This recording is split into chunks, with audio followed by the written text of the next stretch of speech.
Hello, welcome to another edition of the Nucleus Investment Insights. We have Leith on us with us today, so we're going to talk about inflation. It's all over the news. We've seen the Aussie inflation came out a little bit higher than expected, and so we want to talk through what the implications are for that. The US aren't doing their latest inflation, and so we want to talk a little bit about that as well. And then just about the difference between what's happening in Australia and the US, and then what it means for investment portfolios from that. G'day, Damo. Right, so yes, I want to talk through this different, the divide between what we're seeing. Inflation, I guess maybe you want to give us a quick summary of what you thought about the inflation numbers. I'll just bring up the chart, just sort of showing the CPI and the trim mean just coming in a fair bit above expectations, and sort of we faded away, and now it looks like we're heading back up again.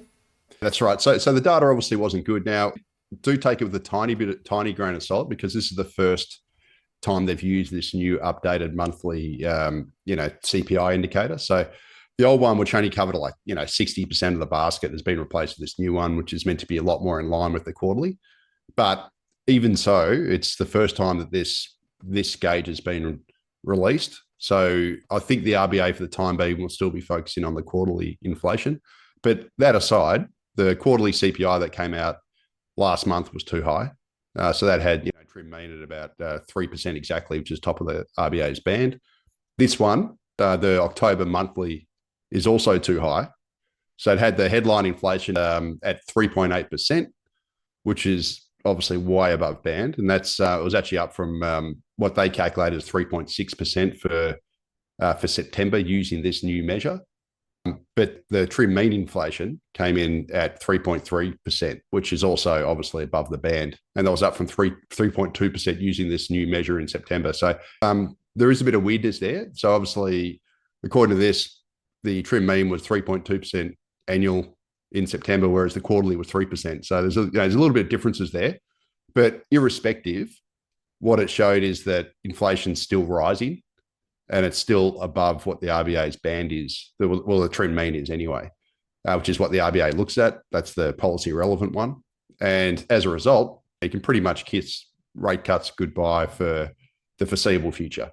So, in my view, it's possible we will get another rate cut sometime next year, but, probably not till at least the middle of the year, or at least at earliest. And that'd require a pretty sharp tick up in unemployment, I think, the second quarter next year. But you can basically kiss goodbye to rate cuts for the time being. Inflation's too high, and the RBA is going to be very reluctant to cut unless inflation obviously comes back down or there's a spike in unemployment. And we'll probably touch on it later, but the RBA's unemployment forecasts seem very optimistic, and the RBA is kind of caught in a tug of war between price stability, which is obviously one of its mandates, to keep inflation between 2% and 3%. But also full employment. So it's trying to balance those two things, and there is likely to be opposing forces over the next year, which could force its hand. That's basically the long and the short of it. And we've sort of been running with this thought process that a lot of what we're seeing in Australia is this idea that a lot of the main issues we've been looking at is an RBA in Australia that seems to be very focused on the inflation number and not as much on the employment and sort of wage growth, and a US Fed, which is basically the opposite. And so I guess we've been talking about the RBA looking for excuses not to cut, and the Fed looking for excuses to cut. And it seems as if, so we've certainly seen inflation ticking up in both countries, and the US sort of relatively self-inflicted for a lot of it, but there's sort of some I feel as if the RBA was looking for these excuses, and now it seems that they've got what they're looking for. Pretty much. So the RBA seems to have a bias towards holding, and this has given it reasons to hold. It's pretty hard to argue for a rate cut when you have an unemployment rate of 4.3%, and also you've obviously got inflation running where it is. So it's pretty hard to argue for a rate cut. And also, obviously, in the background, although this isn't explicitly in their mandate, they would be concerned about it. They'd be concerned about the run up in house prices as well, and also the speculative borrowing by investors and that sort of thing. So they wouldn't want to stoke those fires either. So it's given them perfect cover to basically do nothing and just to sit on their hands, hold rates for however long they need to. And again, I think the one thing that could force their hand next year, assuming inflation doesn't, tumble, is rising unemployment. That's the one area where they could be forced to cut down the track. But again, don't expect that for at least 6 months. Yeah. And so I guess I've just got this chart up just showing some of the key hot areas in terms of the Australian market, and housing, obviously one big one. I guess keeping in mind that in a way what's happening is in the US, they're sort of going, okay, we've got this sort of slowdown in a lot of the more general market and this massive boom going on in the AI sector. So they're trying to manage their AI boom. Whereas in Australia, we haven't really got that AI massive spend coming through, but we do have a pretty reasonable housing, lots of inflation in the housing market and a reasonable housing bubble going on there. So and that was sort of one of the biggest parts of the inflation numbers this time around. It is. And housing always is. It's roughly, I think it's a quarter of the inflation basket, or just under, maybe 22.5% is housing. And obviously, so just from the outset, in case people don't know, house prices aren't included in the CPI basket, but there are other things that they include, like rents, for example, and also construction costs for housing. And both those two things, so rental inflation is starting to tick up again. So it started to come, we obviously had that massive spike once borders reopened. We had that huge, rent spike. Rental inflation then fell last year, and now it's starting to tick up again. And also the same with construction costs. So they call it new dwelling prices, which is basically the cost of building new homes. That had a huge pandemic spike when obviously materials and that sort of thing was constricted getting into Australia. We had a big run up in concrete and plaster and everything that goes into building a home went through the roof. That inflation eased, and now that's picking up again as well. So those are two areas that would concern the RBA. And there are another concerning thing is that advertised rents. So that's the way the ABS calculates rents. It's total rents paid in the market. So it's not just new rents, it's people with existing rents. But advertised rents or asking rents are like a leading indicator for that. And Cotality, which is one of the main housing data providers, and also SQM Research, they have their own series on advertised and asking rents. They're now accelerating pretty quickly. And according to Cotality, the rental vacancy rate in Australia is now back at a record low. So it's fallen to a fresh record low. We've got an absolute record shortage of the number of homes listed to rent in Australia as for a November is the lowest on record. And so we've got a really tight rental market, and those advertised rents are starting to accelerate again. That's shown by Cotality and SQM Research, and that would typically is a leading indicator for CPI rents. And so there's just another impetus for higher inflation going ahead. Yeah. And that relates to, obviously, we've still got very strong population growth, and we've got a very poor housing supply. So that's just adding more pressure into the rental market, which is going to help to put upward pressure on inflation. And so this part, isn't it, where there's, I guess the way I think about inflation numbers in particular is there's some parts of these that are demand driven, and there's other parts that are sort of shortage of supply. And then there's so economic demand driven, maybe is a better word for it in terms of these, and then shortage of supply. And so you can sort of have these temporary bits where the pandemic happens and there's just not enough stuff around and we can't get it. And so prices spike just because nobody can get the stuff. Versus other times where it's like, okay, this is the supply just the prices are too low. Nobody wants to supply whatever goods at that price. We need that to go up, and so they're the ones where playing with interest rates can matter a bit. Whereas this housing problem we've got in terms of supply, look, it's just not a fast moving object, and it's got its own inflation concerns in terms of the price of goods. But as you said, it's the number of people coming in is not really an economic. You could jack interest rates up, and if the people keep coming in, that's not going to slow that part down. Whereas in other areas, it would, if that makes sense. So yeah. So if you're buying whatever, you're buying coffees at a coffee shop, we jack up interest rates, and the number of people wanting to buy those coffees will go down. But in terms of housing, if we can jack up interest rates, but if we've still got the floodgates open in terms of people coming in, we're not going to resolve those issues. Especially so, house prices are very influenced by interest rates because it's obviously the cost of borrowing, and it determines how much you can. It determines your serviceability and how much you can actually borrow. So, whereas on the rental market, it's more a pure supply and demand thing, and so it's less related to interest rates, obviously, because you don't borrow to rent. It's more of a pure old-fashioned supply demand situation, and we still have very strong demand. So the population is growing very quickly. All the sort of leading indicators suggest that net overseas migration's picked up, whether that's the civilian labour force growth that the ABS publishes as part of its monthly labour force survey, or the net permanent long-term arrivals data that's also accelerated. So it does seem like, or indeed the rental vacancy rate, which has fallen to a record low. So it does look like we're getting more and more people coming in.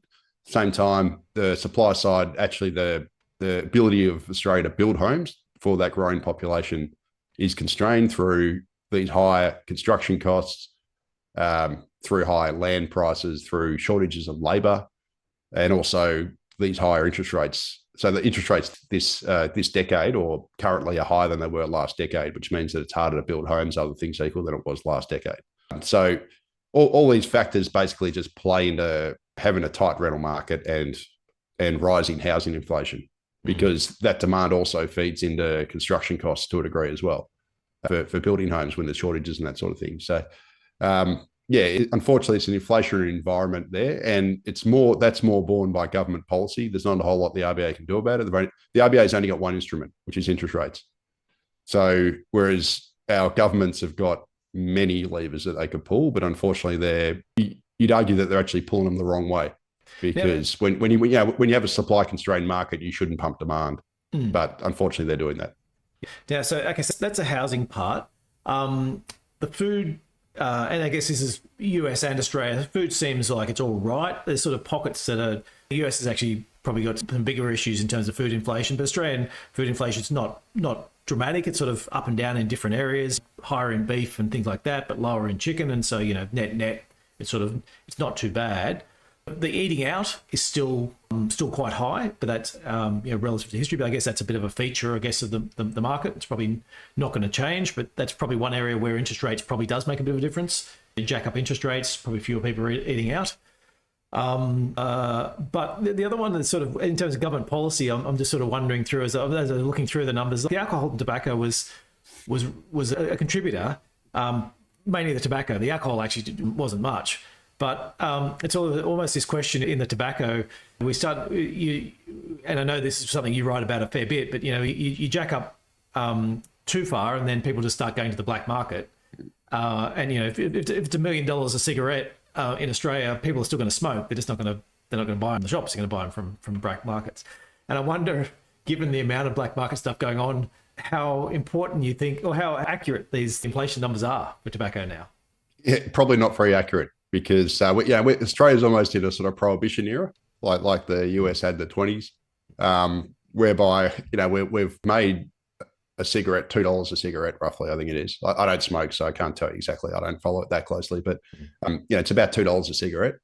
So obviously, if you can pay $2 a cigarette, or you can go to a chop shop and get the cheap imported stuff for, I think it's $10 to $15 a packet, well, you're going to do that. And so that's black market economy, and that wouldn't be measured by the ABS because it's part of the black market economy. So that is one area where I wouldn't trust the accuracy of tobacco pricing and that sort of thing, because I'm sure for every person every pack of cigarettes sold that they gauge, where there's been high inflation, there's probably been 3 packets that have been sold on the black market, which they don't know about.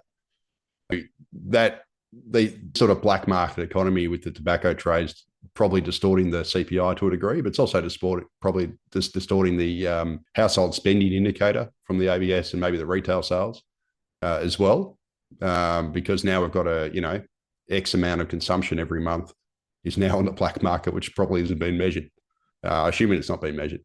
So yeah, it's just one of those things. And it's also a good lesson to policymakers. I mean, you can't jack up taxes too far, because eventually, when you do that, you'll end up making less money because people end up just going to the black market. And that's kind of where we're at. But anyway, that's a story for another day and a whole other topic. Yeah, that's right. And I think the lesson I'd learned from that is then the politicians pat themselves on the back and go, look how we brought smoking down because we can't see it anymore. Yeah, well, wasn't that on The Wire? Like, I was a massive fan of The Wire when they juked the stats. Right? Yeah. So it's a juking the stats. Yeah. We'll just go to a quick sales message, and then we'll want to come back and talk about energy in particular. We'll be back with the investment insights very shortly. Nucleus Wealth is an active and passive investment manager. If you like what you're hearing and want some help with your investing, we can do it for you via our active portfolios. Our tactical and core portfolios use the insights shared in this podcast to construct and manage your investment. We blend tactical portfolios to offer our combinations of international shares, Australian shares, government bonds, and cash. We vary the asset allocation with the goal of protecting your capital in times of market uncertainty. We also have active international and Australian share portfolios. These are chosen using our quality and value investment philosophy. You can find out more at nucleuswealth.com. Now back to the show. Okay, so I wanted to jump in and talk about energy costs. Now, we've seen, I'll bring up some slides in a sec just to sort of run through this, but because we've certainly seen a lot going on in Australia in terms of we had these massive prices jump up, then we had government shielding us from those prices. Now that's starting to flow through. The RBA's talked about looking through it before, which would then mean, are they still looking through it now, or are they not? You know, and I think they probably overstated how much they were looking through before. Let me just jump onto this energy chart that's sort of showing just how much we've seen in terms of these. I think it's 40%. I think we're looking at annualized growth rates almost in terms of these energy prices. But theoretically, the monthly prices are actually down on the month. And so, let me do your talk, Leith, and I've got a few questions about it. Yeah, so the whole energy thing's just thrown a big spanner in the works of trying to measure the stuff. Like, it seems that nobody can actually estimate before the release exactly what the impact's going to be, because it's just so many ins and outs with subsidies. There's federal subsidies, there's state subsidies, etc. But the ABS said that annually electricity costs rose by 37% in the year to October, but actually fell on the monthly, and that was because of the timing of some rebates that came in. And if you exclude the subsidies, so just to recap, the federal government spent, I think it was about $5.8 billion or five-ish billion dollars on subsidies on rebates to basically bring down power bills, which has masked the increase of these higher electricity costs on consumers. And some of those subsidies have fallen out. So they were implemented just over a year ago, and it means that when the release comes out, the impact from a year ago drops out, and then you get a base effect where the inflation goes back up, and then there's some more. It's just very confusing. But if you excluded the impact of these rebates, the price went up 5% over last year. So it just shows you how much this is all just a mess. Now, the RBA, the does trim out the electricity inflation so it's not included in the trim mean. It is in the headline, which is why main reason why trim mean's significantly lower, 3.3% versus 3.8%. But these energy costs more generally do have second round effects. So even though the can trim out the impact on a given release, as Australia as an economy has higher costs, whether it's gas or electricity, those costs then feed into other areas, which are then captured by the CPI. So, second round effects. So, for example, if you operate a cafe or something and your power bill goes up by, a couple $1,000s a year, eventually you're going to pass some of that on to consumers through your cup of coffee and all this other stuff. And it's like that for pretty much every business in Australia, because every business in Australia uses energy to some degree. Some use it more than others, obviously. So if you're a manufacturer, you're highly reliant on gas and electricity. If you're a cafe, you're less. But it's an input into everything in the economy. So if we have higher gas and electricity prices, it can then lead to inflation in all these other areas. So even though the ABS can trim out the electricity price directly, it can't trim out the second round impacts that arrive down the track. And that's one of the reasons why, from a longer term perspective, that Australia is going to have sort of upward pressure on inflation, because, well, unless we sort out the gas market on the East Coast, which I don't have much confidence they're going to do, and also obviously the energy transition to renewables, et cetera, is going to drive up power bills as well.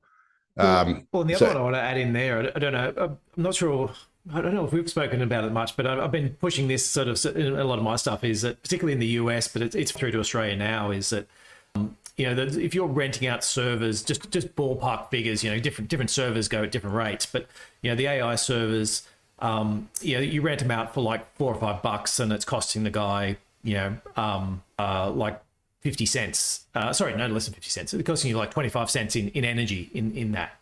And so if you double or triple the energy bill for guys, you notice it. You need to go, you're from $5.50 to $6 or something like that. Like, it's not a major change. Whereas doubling or tripling for people within the market, for if you're producing widgets, or you're some of the ones who sort of here initially with low energy costs for like fertilizers and all those types of things, that really makes a huge difference to those guys.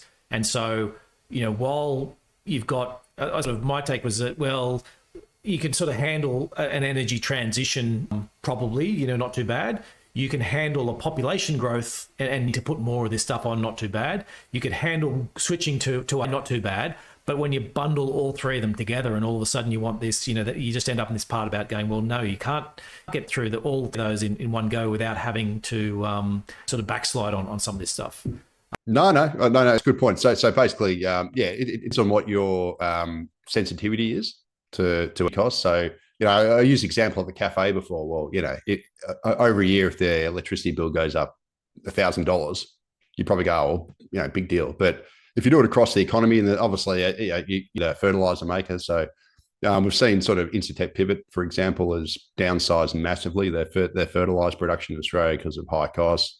If you're, we saw Queenos, which is our last plastic manufacturer, shut because of high energy costs. Oceanic Glass, our last, architectural glass maker, shut down because of high energy costs, all those sorts of things. So if you're a manufacturer, you tend to be very, very sensitive. And, obviously you in a global environment against global manufacturers, and Australia's, if it loses its competitive advantage in energy costs, gas and electricity, well, then it's going to have an outsized impact on those guys. But, more generally, energy still feeds into everything in the supply chain. To what degree, some are far less sensitive, others are more sensitive. But either way, if we have energy inflation, it's going to be inflationary for the economy more generally. Other things equal. So unfortunately, that's sort of one of the problems Australia has, I think, and just Australia, other countries as well. But it's just, in some ways, it's probably worse for Australia because we've come from a very cheap energy background, and then we're going into an expensive energy future. Yeah. So that the change is quite extreme. And also, we're one of the world's largest energy exporters. So, of course. Anyone should be protected from. And we've got the world's best solar, well, not the world's best, but we're pretty close to the world's best solar resources. And our wind resources are pretty good. So, you sort of go, look, there's no, we don't really have. No, and if we did want to go down nuclear route, we've got 30% of the world's uranium as well. So really, absolutely. I mean, we should be set up to have very cheap energy on a global scale. Yeah. Except for, I'm not talking about oil here.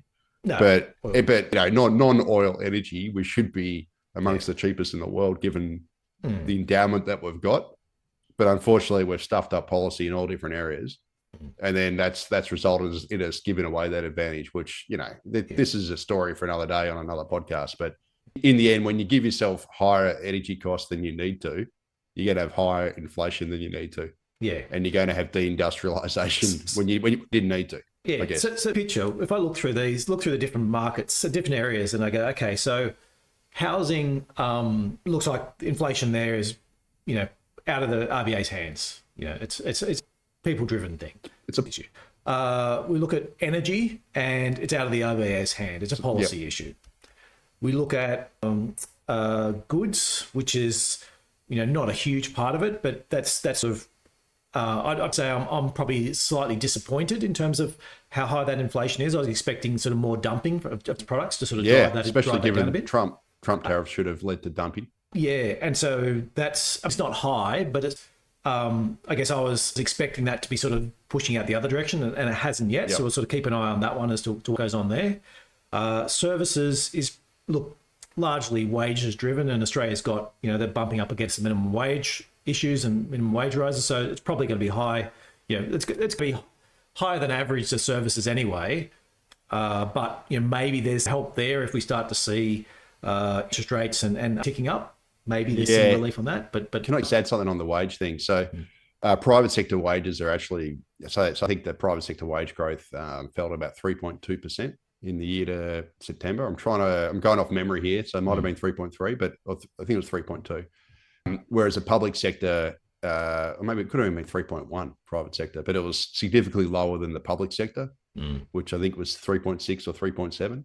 So, interestingly, the four of the fastest areas of wage growth are all the non-market sector. So the Australian economy is basically split up into two sectors. About 1/3 of jobs, or 31% of jobs, are in the non-market sector, and that's basically your public service, your healthcare and social services, so NDIS, hospitals, aged care, that sort of stuff, and then education, which is think universities and whatever. And all those sectors are mostly government funded, so they call them non-market. And wage growth in all those non-market areas is significantly higher than the private sector wage growth. So all the other areas. So although sector wages are certainly falling, or not falling, wage growth is coming off, but it's at an aggregate level, it's been held up by these non-market sectors through, high spending from the government, and sort of, makes it a bit less sensitive, I guess, to interest rates, because a lot of the wage growth is driven by government spending rather than the private sector, and more related to demand and that sort of thing. But there is now the federal and state governments, which are obviously have got problems with debt now. They're now trying to sort of belatedly embark on austerity measures. So the federal government's directed it's to cut like $5 billion of spending on wages and that sort of thing. So they want to slow recruitment, have voluntary redundancies, not replace people, that sort of thing, cut back on contractors. The state governments are doing the same sort of thing. And obviously there's a pressure to sort of curb the NDIS growth, etc. So, back to what I said at the start, where I don't think the RBA I think we'll get rising unemployment in the year ahead, more than what the RBA expects. So the RBA basically tipped that the unemployment rate's going to remain steady all the way through to the end of 2027. Yeah. But what I'm hearing from you, Leith, is that what you're saying is this is, wages, there's a certain element of, there's a big part of it. The private sector is a big part of it. But you're saying there's also actually a big part of it that, again, is outside the RBA's remit, because it's policy driven. So I know our colleague rips in the RBA a lot. I'm a bit more, I'm not as harsh on them, because the way I look at it, the RBA's got one tool, right? It's got interest rates. That's it. And it's trying to balance full employment and price stability with a single lever, which is very blunt. And whereas attacking the RBA lets the government off the hook for doing all this other stuff which it could control, whether it be it immigration or public spending, or the bloat in the bureaucracy, or all this sort of stuff. So I'm more of the blame on this inflationary type problem and other problems in the economy on the federal government. My only real beef with the RBA is that it's to ever call out the federal government. So it should be pressuring them in all these areas, whether it's energy policy or whatever, saying, look, it should be making public statements saying, this is making our job a lot harder. You need to do X, Y, and Z. But maybe it does it behind the scenes, but we don't hear that publicly. So it should be sort of doing more naming and shaming. But a lot of this stuff is out of the RBA's control. It's policy driven, and unless those policies change, or the government actually wants to, change this sort of stuff, we're going to keep butting its head against a brick wall. Yeah. Okay. So that's. And to do, I guess they've got to do more with less, if you know what I mean. Like, so if they only control a third of the economy, or 60% of the economy can be controlled with interest rates, then they've just got to do more when they got to stay at 60%, because the other 40% it's not going to make any difference. Yeah, and that. So about 80% of the job growth, or 78%, I think it was, but first quarter of 2023 to the mostly some of the labour account, the June quarter of this year, was in the non-market sector. So although the non-market sector is less than 1/3 of the economy, 31.5% of jobs by memory, it's actually driven nearly 4 out of 5 jobs in the economy since the start of 2023. Yeah. So it's doing an outside, and the primary reason why Australia has an unemployment rate of 4.3%. It's because of this explosion in non-market jobs, which isn't sustainable, of course. Yeah. But that is, so as you said, the RBA's basically squeezing that other part, which has only created about 20% of the jobs since the start of 2023. They're getting squeezed really hard. Meanwhile, this other sector, which the RBA has, very little control over, continues to be pumped by the federal government. So, the RBA is really fighting the government as well. And it's I would not want to be in the RBA's position, Damien, because it's Australia's got a dose of stagflation at the moment. We've got very low productivity growth, terrible productivity growth. And there's a whole bunch of reasons for that. Part of it is the expansionist on-market economy. We've got very low per capita growth. We've just had, what was it, 9 out of the last 12 quarters have been negative. We've got this stubbornly high inflation, and yet we've got rising unemployment as well. Although it's at 4.3%, it is trending up, and it's likely to go higher. So the RBA is sort of left in this situation where it's fighting stubbornly high inflation, but also rising unemployment in a low productivity, low growth economy. So it's not a great set of numbers. It's a pretty hard position they're in. They're a tug of war. Yeah. They're going to be in a tug of war between price stability and rising unemployment. Yeah. And it's, which one's going to win? That's the thing. Yep. Okay, so we might go quickly to one more sales message and then we'll come back with the investment outlooks. We'll be back again shortly. If you like what you're hearing but want a low-cost passive option, Nucleus Wealth is the first to offer passive direct indexing in Australia. The first generation of passive investing was index funds. The next gen was ETFs. Now, direct indexing is here with significantly more customization and control. The benefit of direct indexing is you can add or subtract investment themes, and we have almost 100 different options to choose from. For example, you could buy an international share direct index portfolio that excludes fossil fuels and arms manufacturers and has a tilt towards cybersecurity and cloud computing. Alternatively, you could buy a portfolio with no screens and an extra exposure to nuclear power and defense contractors. You can find out more at nucleuswealth.com. Now back to the show. Right. So the big things I want to talk about in the investment outlook is, for me, the way I'm looking at particularly the AI boom going on in the US, but it just flows back into Australia, is bubbles want cheap capital. So we had the long-term capital management in 1998, almost blew up the world economy, needed to be bailed out. We saw the US cutting rates, and that, in my mind, really helped to drive that AI, the tech in the early 2000s, much higher than it would have otherwise done. When you get cheap interest rates, companies can borrow. Nobody cares about the returns they're getting as much, because it's a choice between getting a 1 or 2% return or I get a 5% return in these telco stocks, and then I'll take the 5% return. But when all of a sudden your interest rate's much higher, it makes a bit of a difference. So if you're sort of looking at the AI boom in particular at the moment, saying, well, what can cause this to go higher? Well, lower interest rates is the thing that can make it there. In a way, if interest rates stay high, that's probably a good thing for the rest of the world economy, and it means the bubble doesn't get as big, because it just means it's more constrained. I still think there's there, and it'll keep getting bigger, but not as big as it'll get as if we see all these interest rate cuts. So that's sort of from sort of the primary way I'm looking at this. And I think that's from externally. I think within Australia, there's a little bit of sort of exposure to the AI, but not really. But it's probably more the housing market, and saying, well, if we get lower interest rates, then it just means we get more useless capital bundled into high house prices in Australia, and reducing productivity. So a lot of it does come back to rates, and I guess with that, Leith, I'll flip across to you. And what are you thinking on rates, and what are you seeing?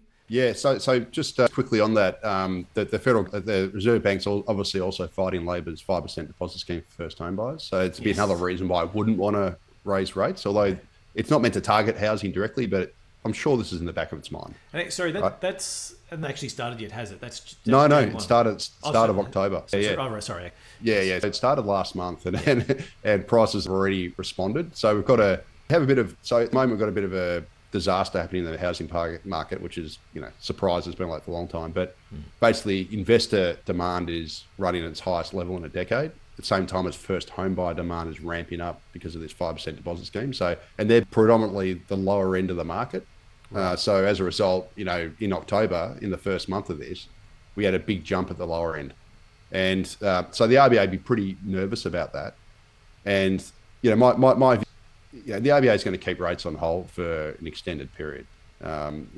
Several meetings. The only thing that will break it is if it comes right back down into target, and or we get a spike in unemployment. I still think unemployment is going to rise next year. It's going to trend higher and higher. But at what point will the RBA go, okay, unemployment is too high? So in its latest statement of monetary policy, it forecasts that unemployment is going to be 4.4%. It's currently 4.3%. all the way out to the end of 2027. So if it jumps to 4.6, 4.7, 4.8, there'll be some point where it goes, it's too high and we need to cut interest rates. But it's going to be this tug of war between the trim mean inflation being within target or close to target, and the unemployment rate being not too high. And it wants to keep it sort of there. And if the unemployment rate goes up high enough, it'll be forced to cut. Or if unemployment goes up a little bit, but inflation falls, and it falls back into, around target, it'll probably cut. But we're not going to probably see anything for at least, probably till mid next year. Let's be honest. And we mightn't see anything at all. Like, it could just be that they just stay on hold for longer still, maybe to the end of next year. I don't know. But well, I guess a big question for me on that is, so let's say, and we've seen a bit of property news come out of China just in the last week. It's been relatively quiet there, but there's a few, capital markets are starting to rumble. Now, they can clean that up anytime they want, and I don't think they'll let it get out of control. But if we do see a weak China, and I think probably China's been stronger, I guess I'd say, than I would have thought, given the tariffs and everything. So, but it does weaken at some point over the next 12 months. But the rest of the Australian economy sort of holds up as you're talking about. Is that going to be enough, you think, to become rates, or is it actually going to lend to a lower Aussie dollar anyway, as commodity prices come down, which is probably going to be stimulus enough, and the other won't feel it like it needs to cut? Yeah. I mean, it'll certainly play into their thinking. But for me, I think the number one thing to look at is actually the unemployment rate. So that'd be the area I'd be, obviously the inflation rate as well. But I think the unemployment rate, and the other thing there also is, sort of to your point, obviously the, Simandou iron ore mines opening, or will be opening very shortly, and that's going to dump a lot of really high quality iron ore into the global market and bring iron ore prices, and that's going to hurt. So just for anyone, that's a huge, it's a Rio Tinto one, but it's in, or partly Rio Tinto, but it's in Africa, so it's not an Australian mine. Yeah. Yep, and unfortunately, it's very high quality iron ore. It's going to dump about, I think, 100 million tonnes. Not initially, it's going to ramp up to that. And iron ore is obviously Australia's biggest export, and it's stimulatory for the Western Australia in particular. It also provides the federal government with heaps of revenue through company taxes and that sort of thing. So that'll be another, I guess, negative for Australia when that ramps up, and if the iron ore price plummets.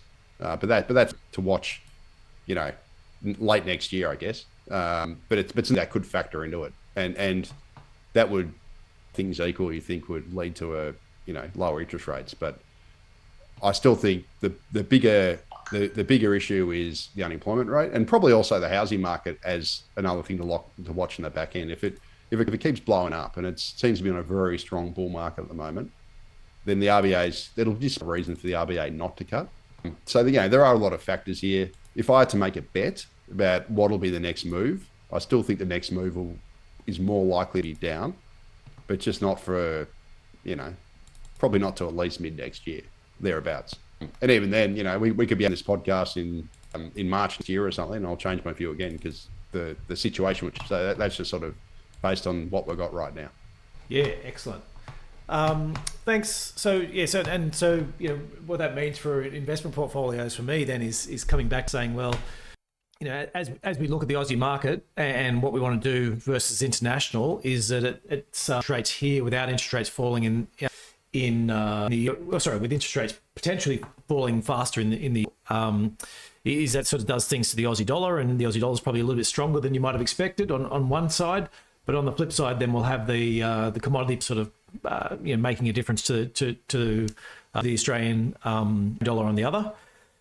So that's one part is those higher Aussie dollar from higher interest rates versus lower Aussie dollar from falling commodity prices. So where that sort of ends up sitting. And then the other part is on a valuation basis. We're still very much have that view that the Aussie market's just expensive relative to what we can get overseas. What in terms of international stocks at the moment is this real. If you are in the AI sector, then you've got price to earnings ratios of 25 or 30 times, or you're things like Microsoft and other ones that are just heavily involved in it, even if it's not your whole business. So that quite evaluations on those, and then you got the rest of the market where things are about average, and there's even there's a bunch of sectors that are actually quite cheap relative to where they've been in the past. So that's your international market. The Australian market is more generally just quite expensive overall. So you don't have the AI with exposures, or certainly nothing major in the Aussie market with those high valuations. You've just got those higher valuations without that same exposure. And so for us, we're still sort of very much underweight the Aussie market and more overweight international, and currency is one of those big things that's going to flow through to that. Anyway, thanks everyone for coming along. Just a reminder, you can get us every Thursday, 12:30. You can get us on all the major podcast platforms. We've got those up on the screen at the moment. If you want anything more from us, you can jump on nucleuswealth.com/blog or sign up for any of our newsletters there. Got any thoughts for guests or topics, please leave them below, and make sure to hit the like and subscribe button. Thanks everyone, and we will see you all next. And thanks in particular, Leith, for coming on, and we'll see everyone next week.